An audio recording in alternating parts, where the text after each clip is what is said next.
Welcome to Mystical Minds. I am your host, Jamie Girard, and today I will be reading Poetry and Prose from Danny Martin Girard. Determination and persistence. Don't make excuses for your unhappiness or lack of success.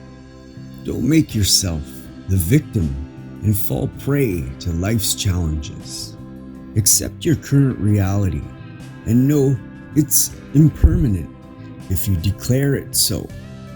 Know you're always rewriting the script, and excuses only holds you back. A sturdy determination to persist and have faith will yield the essence of your desires. Thank you so much, Danny G. That was powerful.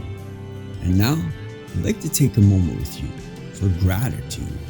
So if you're able, please think of 3 things you're grateful for right now.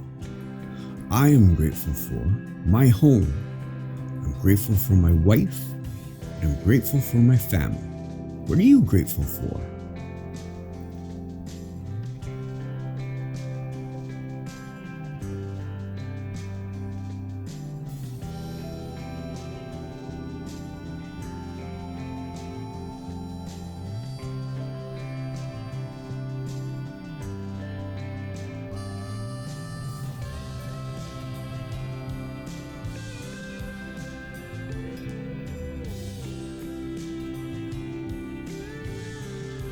Now, take a deep breath in and let it out. With love, thank you so much for listening and have a beautiful day.